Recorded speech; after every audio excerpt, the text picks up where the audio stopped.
Hi everyone, it's Saunter Scamper.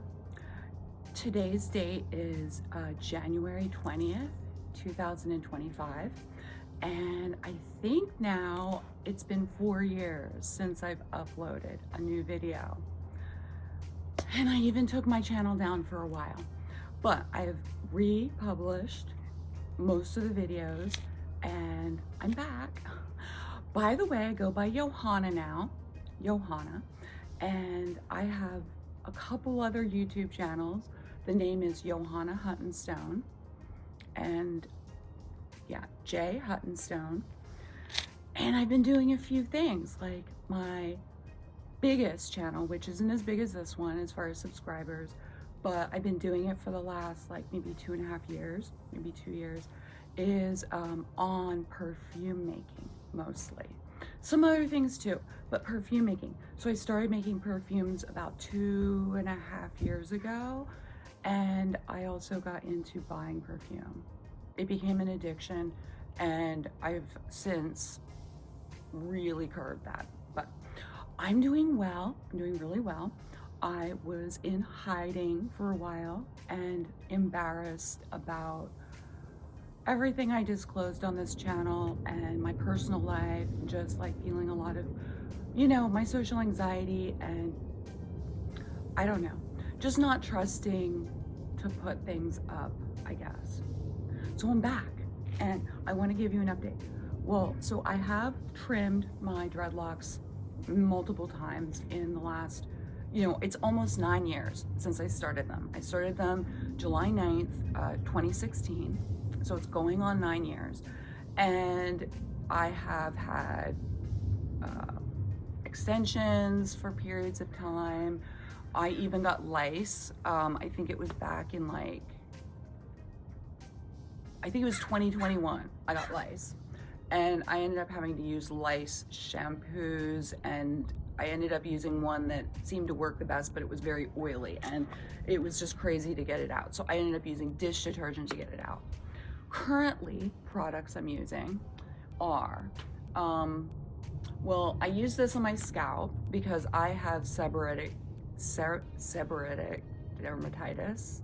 So it's kind of like a yeast overgrowth on the skin, and it can cause dandruff. So I use this. It's a different kind of, it's got ketonazole. It's a different kind of anti-dandruff shampoo. I use this on my roots, but I don't trust it to wash out 100%. So I found this clarifying shampoo recently, and I love it the most of all of the dreadlock shampoos I've ever used, the cheapest, and so far the best. It's very clarifying. And then it does have a conditioner that goes with it, like they match. So I got the conditioner, but I don't use this one that much because I'm just not sure if it's gonna rinse out fully. So instead of that, for like conditioning and like softening, because they do get kind of hard, scratchy when I use clarifying shampoos. So I use this, which is like a leave-in product, and it smells nice, but I don't use much, and I just kind of put it on the outsides, especially the tops. Before this clarifying shampoo, I went through a whole bottle of this. This is a Paul Mitchell clarifying, but it's all right, but I don't like it as much as the Suave. So that's what I'm using right now. I picked out a whole lot of them because there was a lot of lint in there. There was a lot of lint, and I thought that was what was making it hard and like not flexible. But I think there was a lot of buildup in there. I'm going to say my thoughts are that the buildup was coming from the Dolly Lux shampoos and products. So those are no longer in my possession, because yeah, I think less is more. But of course, when you have dreadlocks, especially at the beginning, you're very insecure, and so you want to like do more. It's just, you just don't want to be told do less. You want to be doing more because you're just nervous, and you're just like, at least me, that's how I was. I have not taken them out completely. I have considered taking them out. Like there's ones, like for instance, these right here on the sides, they are very lumpy and like doubling back on themselves. I'm trying to find, this one's pretty bad. Yeah, for some reason the ones on the sides. So I thought about taking these out. I thought about taking the side ones out, but I didn't. I thought about taking them out all the way up to the top to keep the sections in, and then like letting it dread from there on. Yeah. I don't know. I can't find the one that bothers me the most for you. And so as far as root maintenance, see there's something. As far as root maintenance, I have not done much at all in the last 6 months. So it's getting long. Like I can probably find some back here that kind of stick up. It kind of, some of the longer hairs, see it's like from here to here is the length. But when my hair gets in need of washing, I wash it like at least once a week. But when it needs washing, it gets a little itchy, and two, here I think I found some, it sticks up together in like a unified, there, yeah.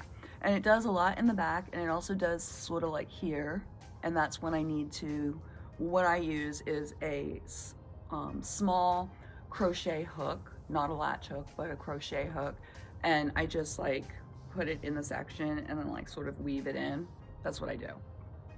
And I also I haven't done the back, the stuff that needs to go into the back, because when I do, it kind of like creates tension back here, and I don't like that.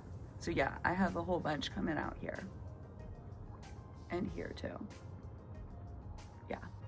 So since I've reinstated this channel, I'm hoping that I can do a few videos depending on demand and see if anyone's paying attention to this channel anymore, because I do have over 500 subscribers, but I don't know where everyone's at now. Like, you know, people that were interested in dreadlocks like 8-9 years ago, where are they at? You know, where's your journey at? And I know a lot of YouTubers that had dreadlock channels have taken their dreadlocks out, or, you know, I haven't even kept up with people. So yeah, well, you know, I would love it if you would drop a comment, any comment whatsoever, hit the like button, hit the subscribe button, maybe go check out my other YouTube channels. One's pretty small, it's called Johanna Huntingstone's my street name, and then the other one is called Johanna Huntingstone. So feel free. I don't want you to get addicted to buying fragrances and perfumes, because a lot of us have, and it's not good. It's bad. It's horrible for your bank account, horrible for your savings account, and it is a legitimate addiction. It's a legitimate addiction, just like shopping addictions are, just like anything, gambling even maybe. I don't know, but it's a legitimate addiction. So I make fragrances, but I don't sell them at this time. And there's a lot of reasons for that, including that I'm mixed-minded regarding selling fragrances, when people, I don't want people buying things they don't need. So, yeah. Well, it's been great to see you all, and I hope that you're doing well, and hope that this year finds us all in good health, and yes. All right, well, I will see you next time, and peace.